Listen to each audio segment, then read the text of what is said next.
Hey everyone, and welcome to the AMA for ION for this week. As always, keep the questions coming. We're happy to answer them, and we'll do these once a week just to make sure that everything that you guys have to say is heard, and that we're being as transparent as possible as a team. As you would have heard from the team update, everything's sort of progressing as normal. There's not like a lot of huge news this week. Doing these every 7 days is just to make sure that we have access to our community and you guys are being heard. But as you can imagine, some of these targets, they're on sort of 12-week cycles. So that's how we work. So everything's looking on track. Q3 should be locked out within sort of a week or two of deadline, which is good. We should have the website updated. We should have an alpha of the game and the simulator, the ION protocol simulator being launched. And certainly some teaser videos and stuff like that over the next couple of weeks, which is good.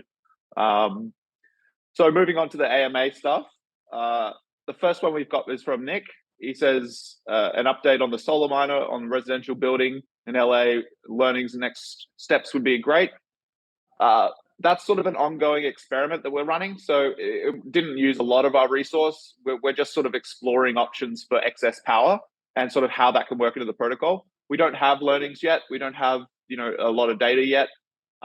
It's progressing, but it's not the highest of our priorities. The highest priority right now for the development team is the simulator itself, just because the simulator demonstrates the ION protocol to a much more significant sort of level than the solar miner ever can.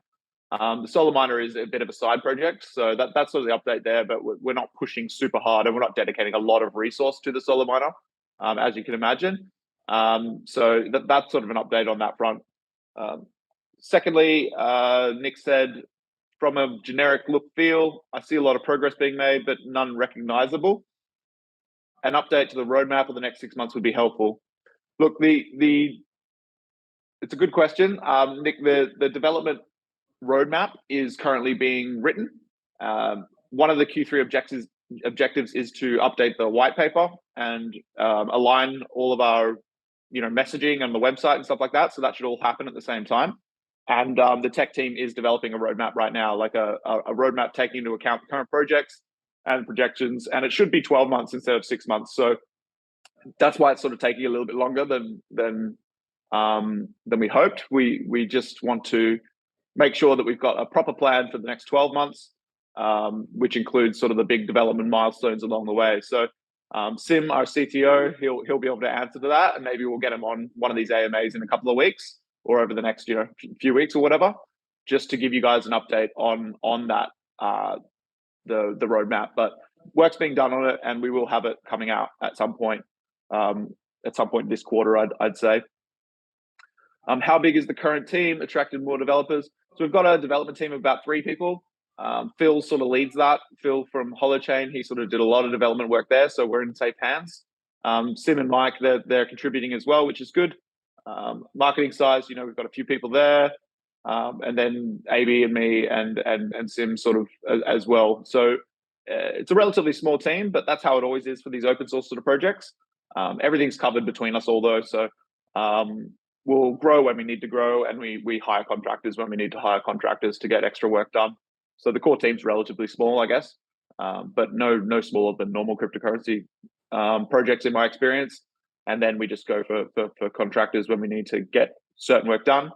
And the bug bounty program, that's also attached to the website launch. So as soon as the website's up, we'll have the bounty program up and running, and everyone else will be able to contribute as well with sort of ION prizes as part of the package for contributing code. So we're really excited to get that launched. With regard to initial investors, do you see them utilizing ION right now? Generally, their involvement? Yeah, a lot of our initial sort of supporters, they're attached to the project. We get advice from them. They've been attached to lots of other cryptocurrency projects, so they're sort of like, we lean on them for advice. We will run decisions past them, really big decisions, just to get their experience and stuff like that. It is a new industry though, so there's not a lot of, no one's sort of been in this industry for 20 years. It didn't exist. So a lot of our decisions are driven by data.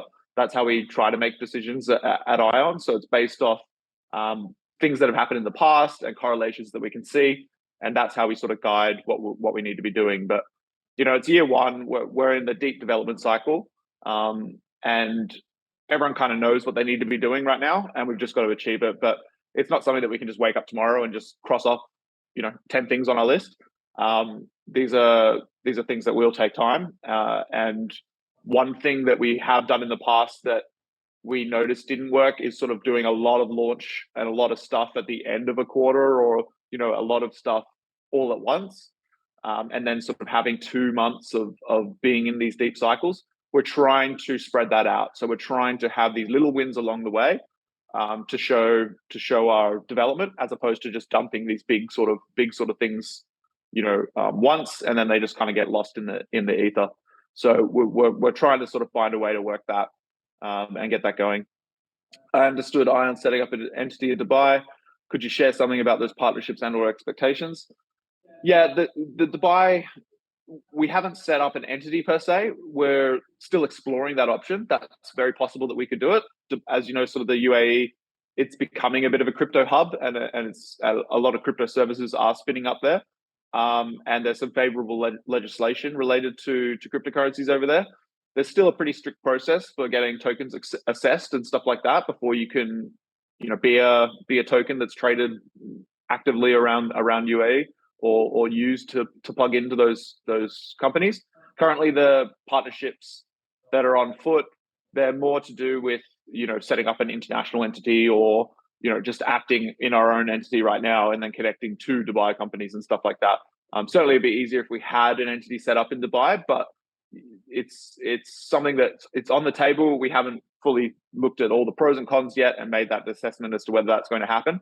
But the partnerships are on foot. There's a couple of good ones that hopefully we'll get things signed and we'll be able to announce at some point. Two in particular that are working well, and that are currently progressing. But as you can imagine, until things are signed, there's not a lot I can sort of say about them. But it is exciting. One's in UK, and one's based out of Dubai. So all is good on that sort of front. Thanks, Connor. That's really good. Thanks for joining us as well. I know you're quite busy. We've got lots more questions building up, but we'll definitely get to them next week. And as Connor said, on the marketing side of things, there's a few objectives that once we meet with we can share some really exciting stuff with the ION world and those sorts of things. So stay tuned, and we'll keep you updated. Thanks, everyone.